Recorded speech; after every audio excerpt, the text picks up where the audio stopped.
Hello everyone, and welcome to This Explainer. Today we are diving into what is arguably one of the most powerful, definitive analytical techniques in all of modern science. We're talking about nuclear magnetic resonance spectroscopy, or as you'll usually hear it called, NMR.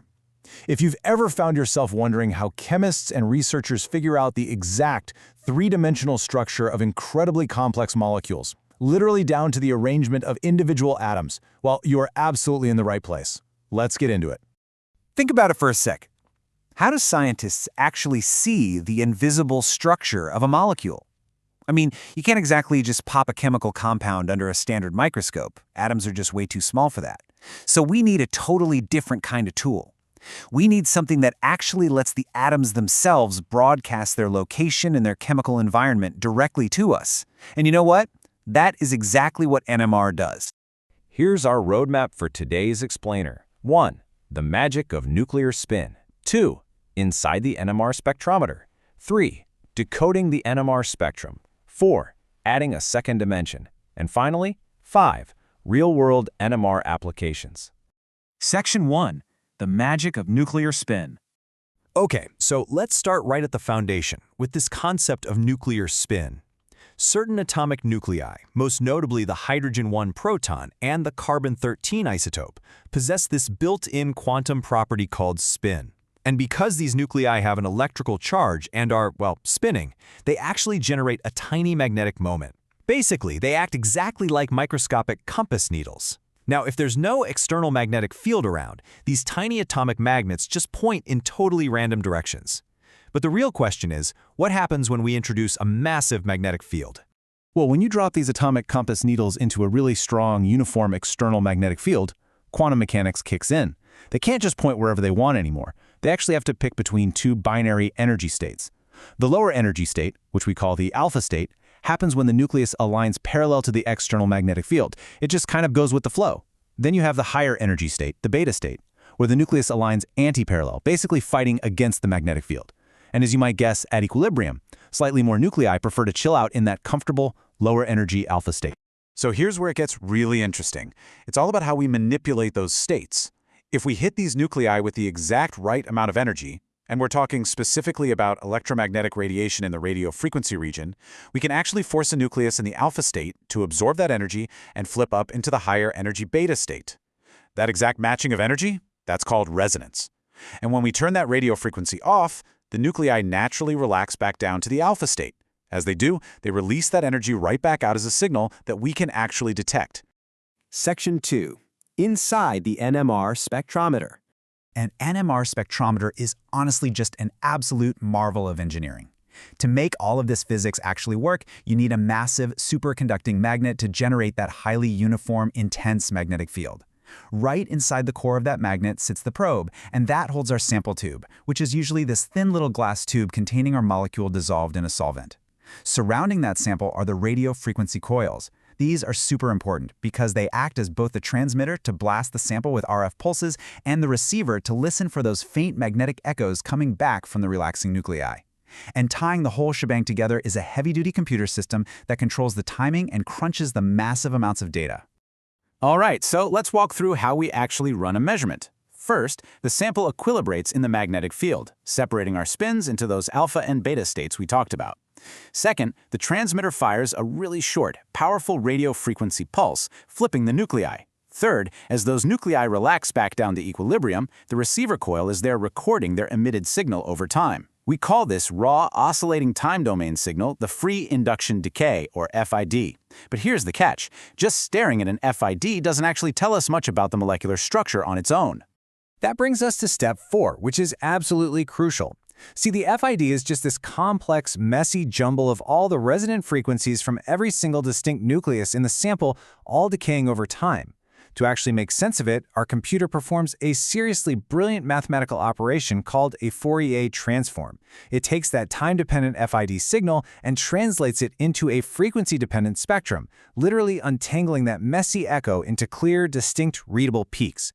Section 3. Decoding the NMR spectrum. Now we get to the secret sauce of NMR, the chemical shift. You see, not every hydrogen or carbon atom flips at the exact same frequency. The electrons surrounding a given nucleus generate their own tiny opposing magnetic fields. This essentially shields the nucleus from the main magnet of the spectrometer. But if a nucleus is sitting next to an electronegative atom, say an oxygen or a chlorine, its electrons get pulled away. It becomes deshielded, meaning it feels more of the main magnet and resonates at a higher frequency. We measure this shift in parts per million, or ppm, right along the x-axis of the spectrum. So simply put, the chemical shift tells us exactly what kind of chemical neighborhood a specific atom is living in. When you're looking at a proton or 1H NMR spectrum, it's honestly like being a molecular detective. You've got 4 main clues to solve the puzzle. First up, the number of distinct signals tells you exactly how many unique types of hydrogen environments exist in the molecule.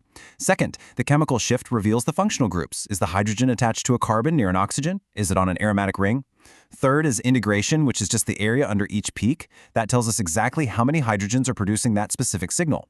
And fourth, the splitting pattern. This one's super cool because neighboring hydrogens actually interfere with each other through their chemical bonds, causing the signal to split.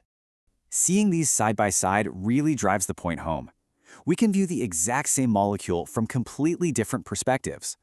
For instance, when we look at the Proton NMR for 1-chloropentane, the distinct peaks are mostly clustered together between 0 and 4 ppm, and that splitting we just talked about makes it look pretty complex. But then contrast that with the carbon-13 NMR. Carbon signals are spread out over a vastly wider range, from 0 all the way to over 200 ppm.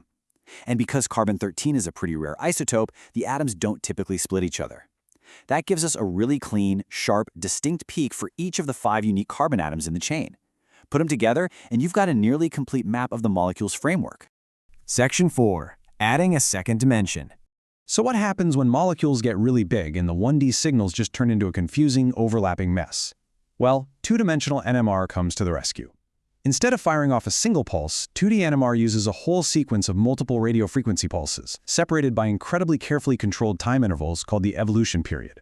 By systematically varying that time delay and running hundreds of consecutive scans, scientists literally add a second time dimension to the data. This means we're no longer just looking at individual nuclei, we're actually watching how they talk to each other. We can see which protons are connected through chemical bonds or, and this is mind-blowing, which protons are just sitting close to each other in 3D space, even if they aren't directly bonded. The result? This absolutely stunning visual map.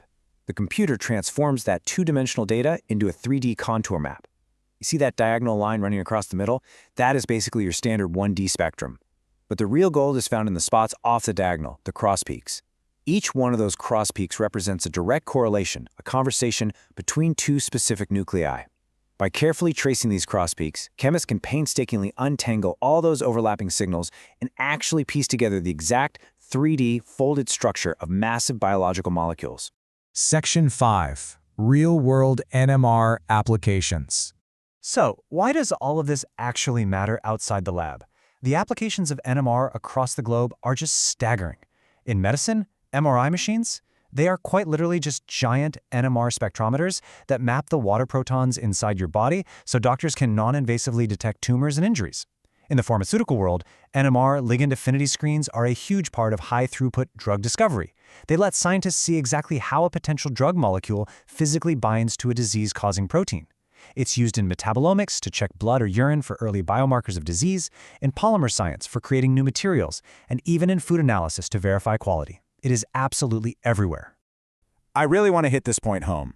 When a researcher has been working for months, staring at a screen, and they finally spot a specific peak shifting right at 7 parts per million in an NMR spectrum, it is not just some neat physics trick. It is direct, irrefutable proof that they have successfully synthesized a specific chemical structure. Maybe it's an aromatic ring that forms the active core of a brand new life-saving cancer medication. This technology literally takes the invisible and makes it visible. It allows us to engineer the very building blocks of life. And the crazy thing is, we're just getting started. As magnet technology gets better and benchtop NMR spectrometers become more accessible, the boundaries of what we can analyze are expanding so rapidly.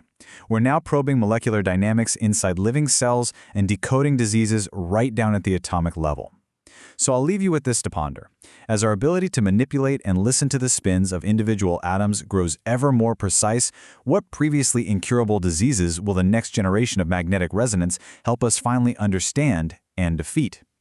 Thank you so much for joining me for this explainer, and as always, keep staying curious.